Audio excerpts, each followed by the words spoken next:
Welcome to Salad with a Side of Fries. I'm your host, Jen Trepic, talking wellness and weight loss for real life. We're here to clear up the myths, misinformation, bad science, and marketing to teach you how to eat and how to cheat. Are you ready? I'm having salad with a side of fries.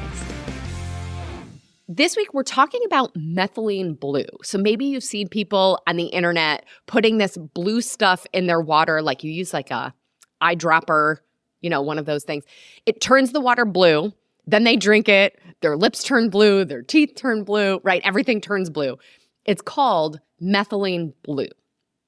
And I think it's interesting because it's used clinically, and it seems that it might be pretty powerful for some anti-aging benefits too. There's also some notes of caution. So I want to put this together.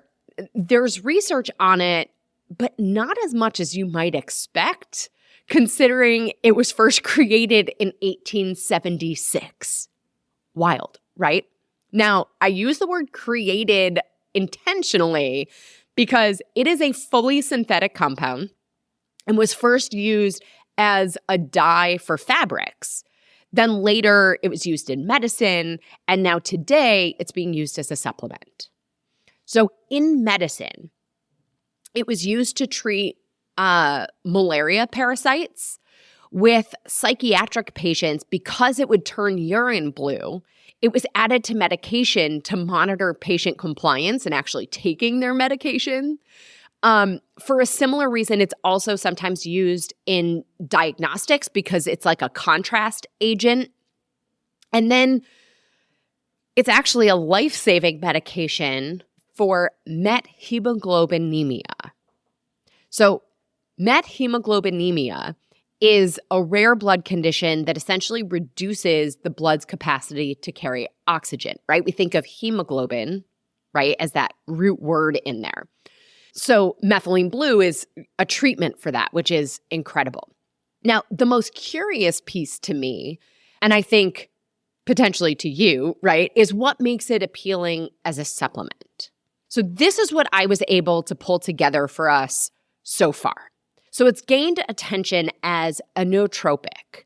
So this means something for the brain. There's highlights for using it with those who have neurodegenerative diseases, so thinking like Alzheimer's and Parkinson's. There are biohackers who are looking at it for improving mental and physical performance, and it may help with some chronic conditions. So let's look at why this might be the case. So it seems to affect cellular function and oxidative stress. Now, we've talked about this before as oxidative stress, that internal rusting. Like when you cut an apple, it sits out and turns brown. That's oxidizing. So oxidative stress is kind of like when we have that in the body. So it seems like the methylene blue acts as a redox agent, an electron carrier, working with the mitochondria of the cell. So in plain English, basically, it's kind of like an antioxidant, but it may enhance ATP production. So that's ATP is the energy currency in the body. And so increasing cellular energy, supporting optimal cellular function. So this sounds great, right? We know that the root of all symptoms, illness, and disease are inflammation, or the root is inflammation.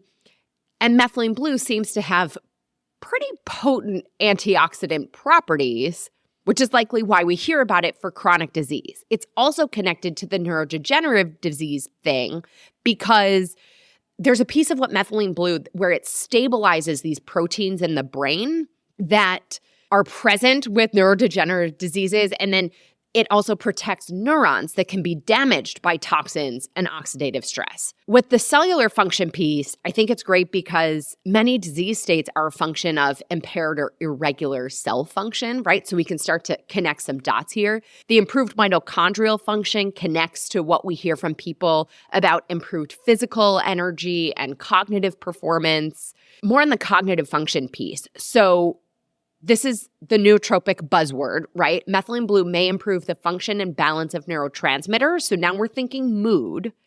And then it seems to also support CGMP levels. CGMP is cyclic guanosine monophosphate. It's a molecule that plays a role in brain cell communication, in learning, and memory. So in use, people will say that they notice, improved cognitive performance, better focus. They better retain information, improved mood, increased energy, right? That's, even connected to the mitochondria function. So this all plays into the anti-aging world, or I like to say aging well, right? So with the antioxidants, some people will talk about skin health benefits too. Now, thinking about how it's used clinically with oxygen transport, right, that methemoglobinemia, this may account for why some people say that they notice improved endurance or faster physical recovery with their activity. The clinical use for malaria that I mentioned, and even some other disease states, it seems methylene blue also has some antimicrobial properties and immune system support. So it might activate or stabilize mast cells. Mast cells are part of the immune system. They're like the first responders of the immune system that trigger the release of histamine or cytokines, for example. So I like to think of mast cells more like the conductors or the coordinators of the immune system. So just like we talked about before, it's like a Goldilocks thing where we want them to function just right, not too active or underactive. And it seems like the methylene blue may help with that modulation, right? There's some claims that you can amplify methylene blue's activity with red light therapy. So we have a nutrition nugget from last month on red light therapy. So you guys can go check that out. I think that's interesting too. And, I wanted to talk about this because it's coming up. With that said, I don't have a specific brand of methylene blue to recommend to you. There are some physicians' offices that offer pharmaceutical grade and will work with you for your personal needs if it's a fit. You're going to see lots of supplements on the shelves. Just like everything, I think quality is really important. We want to work with and talk to practitioners who are using this all the time. On the dosage front, you typically want to start small and work your way up. Maybe you're starting with like 3 drops in your water and then increase over time. See how you feel. It's a very personal dose. So there's also some guidance too on cycling it. So maybe like 5 days on, 2 days off in a given week. So I would say work with a healthcare provider so that you have someone working with you to ask your questions who can help monitor this dosage piece and the quality of the methylene blue that you're using. Some things to look out for because there are some side effects, right? Because it can do with blood pressure. It can do a lot with blood pressure. If you notice any impact when you stand up or walk around, back off, right? Most common, you're going to see discolored urine. This is temporary. It usually resolves, but good to know before you freak out, right? Some people may experience some digestive discomfort or upset, usually relatively mild, maybe a little bit of nausea. This might be an indication that you want to take it with food rather than just with water on an empty stomach. If you end up with headache or dizziness, you've probably taken too much. Some people can even have an allergic reaction like rash or itching or swelling. So stop taking it. Talk to your healthcare provider. I mean, certainly, if you're on any medications, speak to your pharmacist and your physician, specifically if you're on meds too for cognitive health, blood pressure, anything immune system related. Frankly, across the board, speak to your healthcare provider, speak to your pharmacist. Methylene blue is not for everyone. And if you have any kind of diagnosis or on any kind of medications, be safe, err on the side of caution. This is one that from everything I've read and been able to conclude, it is potent and powerful. So we just want to, if you want to explore it, use it as a tool. That's awesome. And do so with guidance and, with all of the information available. I also wouldn't blame you if you said, I don't know that I'm ready to jump in on this one just yet. Totally get it. But, nevertheless, when you start hearing people talk about it or when you see it on social media, now you'll be like, I know what that's about, right? So there's the scoop on methylene blue. Well, as always, everybody, I'm your host, Jen Trepeck. Connect with me on Instagram or all social media. I'm at Jen Trepeck, JENNTREPECK.